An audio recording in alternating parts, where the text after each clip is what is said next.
seen and out of Solopreneurship. And can you guess how successful my business was? This is my first idea. I was running a Japanese sandwich shop. It sounded really cool, being a little shop owner, packaging product beautifully and shipping to your customer. I ended up selling that business to someone else for 60 million Vietnam dollars. It was a decent amount of money. However, it's nothing compared to my high-paying job that I left to start that business. So it was a failed idea. This is my second business. I was a career coach, have around 20 clients. But it was a painful experience because I realized that despite everything that I had them, I couldn't have them to change if they didn't want to. So another failed idea. This is a third idea. I was running an online course about personal branding on LinkedIn. And it sounds simple enough, but it took me 6 months to complete the course, yet I only made 15 sales. So I consider that another failed idea. This is the fourth idea. I was involving running a B2B marketing agency. And I made quite a lot of money from it, but I also made a wrong forecast. It took me 3 months instead of 1 month to deliver a project. And so it wasn't really good in terms of return on investment. And another failure. This is the fifth idea. I was running a paid LinkedIn growth community called LinkedIn Blue Ocean. And I have reached to 170 members. 170 people actually paid money to join my community. Is it successful? I'm not sure yet, because I'm still working on it. But that's not the point of my speech today. Throughout this venture, I have talked to many successful entrepreneurs and solopreneurs, and I have come to the conclusion that everyone has their own unique path to success, and it's shaped by their resources, their family background, their upbringing, their intrinsic motivation, and especially their individual talent. So there are countless ways to achieve success, but there are only few common mistakes that we made that lead them to failures. So instead of talking about how to be succeed in business, I'm going to talk about how you can avoid failures by doing the right things. And my message for you today is that don't try to be successful, try to do it right. I'm going to explain that through my 5 key lessons that I learned from my 5 business ventures. But first, what is a solopreneur? Let's start with the basic. Solopreneur is someone who runs and build business on their own. They create products and services. They handle sales and marketing. They manage operation all by themselves, and what we call a one-man business. And how is different from a freelancer? A freelancer is someone who works for clients, and they actually be a part of the team. But a solopreneur, on the other hand, is someone who works for themselves, with their own brand, their own system, and their own vision. And how is different from an entrepreneur? Both run business, I don't understand. An entrepreneur, in my point of view, is someone who wants to scale business fast, with a system and with a team. But a solopreneur is someone who loves to work lean, work solo, and take full control of what they are doing. And when you first get started, this is what it's gonna look like. You'll be everything, everywhere, all at once. You will find yourself crying over your shoulder, and you will feel overwhelmed running, carrying the whole weight of business by yourself with a little support from others. And that's also my secret of losing weight and keep fit. So thank you. But after a few years, this is your life gonna look like. This is me 6 years in the game of solopreneurship. And I found myself live many lives by doing things my own way. A moment I could be an influencer, a speaker, speaking on a big stage like TEDxTalk. But a moment later, I'm just a low-key free diver who love to be in the nature and hide myself from the world. So, a solopreneurship, the beauty of that is freedom. The freedom to evolve, to experiment, and to design a life for yourself. So if you want to do something for yourself and live the life that you want, this is my 5 key lessons for your solopreneurship journey. This is lesson number 1. Don't start a business just because you hate your job. In my first business as a Japanese sandwich shop, I started it because I just hate the job that I'm doing and hate the boss I'm serving. And I think that running a shop is cool, it's fun. But really, after that, I realized that it's more tiring than I could imagine. Nowadays, I still remember myself being a little girl in Saigon, riding a motorbike and carrying the full boxes of products. I remember myself sitting on the floor, cleaning all the products to prepare before shipping. And I even cry a few times because of tiredness and self-pity. And I realized that I should start that business just because I want to escape from the current job.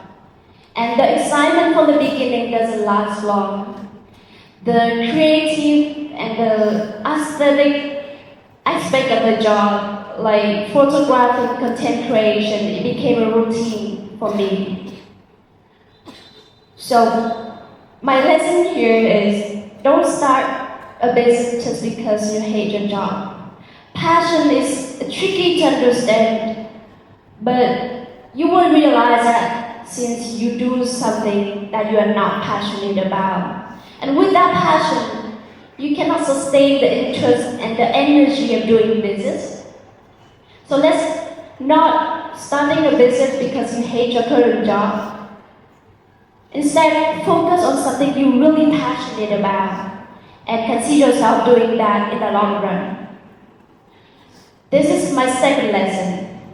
In my second business, I was being a career coach, having around 10 clients at a time.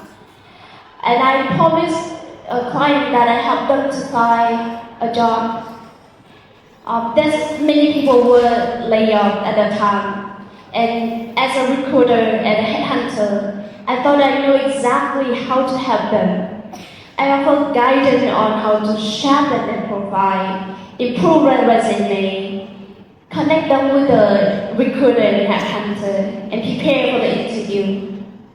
Few of them successfully land a job, but many remain stuck for a lot of reasons. It could be the changing in the job market, it could be the lack of job opportunity, it could be the mismatch between the employer and employee. And I realized that I'm trying to solve a big, complex problem, the unemployment, by one-sided-on approach. So the lesson here is that when you're solving a big problem, it's like peeling the onion. You have to address each layer individually. And even with one problem, you have to test your hypothesis. So don't try to solve a big complex problem all at once. Try to focus on smaller, manageable problems that you can tackle at one time. And also try different solutions until you find out that actually works for your client. This is the third lesson. Don't wait too long to shift your idea. In my first business, I was running online course about personal brand, and I want to make it professional, top-notch. So it took me 6 months to complete the course, but I only made 15 sales. It's not necessarily because of the quality of the course, but because the content is outdated quickly. And during 6 months, I haven't had time to talk to my clients. I solely build that course based on my perspective.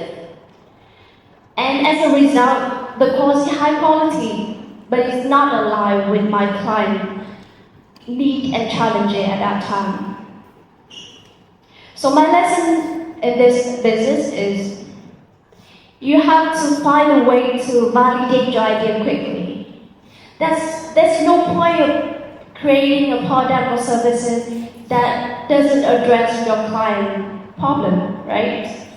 So find the quickest way to validate your idea, to test your idea.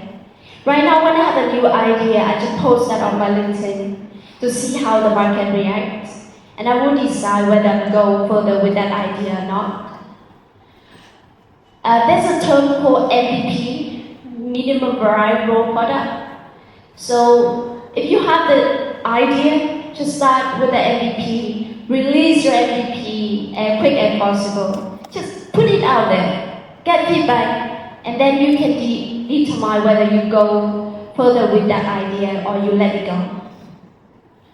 This is my fourth lesson.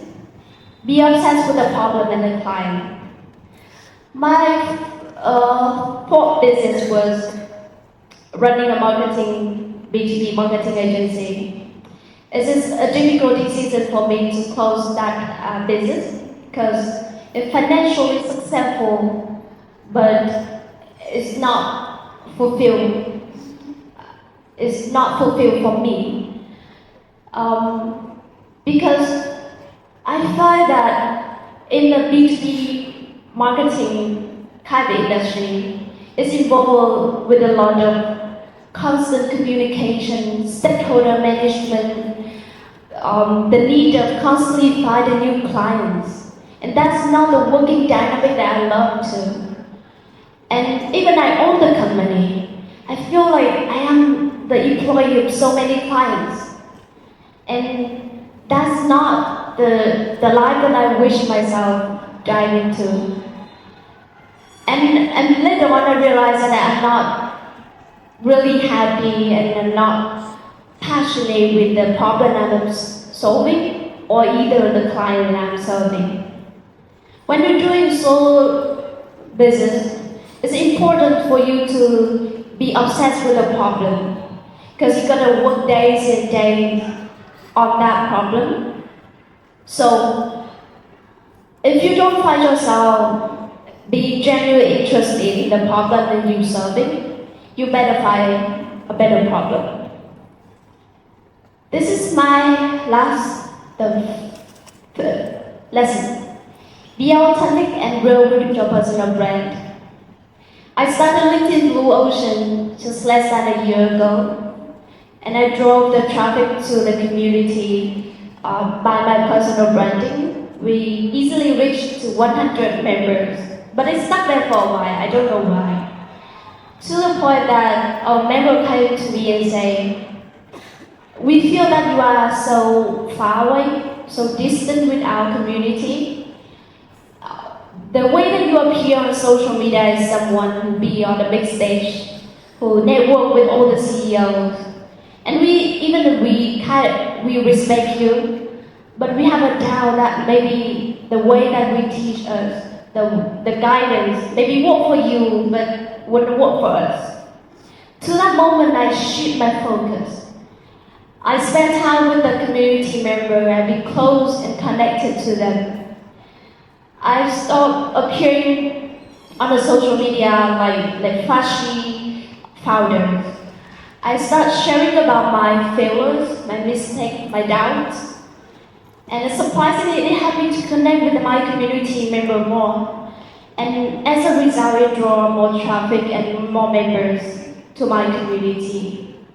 And as a solopreneur, you have to understand that you are the chief of revenue for your business, which means that all the revenue comes from you, and especially your personal branding. And in personal branding is the most effective way is to be authentic and to be real with who you are when you're doing social media. So that's the fifth lesson. To summarize, let's wrap up. Let's quickly recap 5 lessons that I have shared with you. Don't start a business just because you hate your job. Don't do that. Don't wait too long to shoot your idea. Don't try to solve a big complex problem all at once. But be obsessed with your problem and the client that you're serving. And be real and authentic with your personal brand. These 5 lessons will not help you to be success, but will give you the guidance when you start your solopreneurship and give you the direction for you to do things right in the beginning. So, if you want to have a solo business for yourself, I wish and encourage you guys today to follow this step and begin today, build something that worth sharing, and also live the life that you want. Thank you.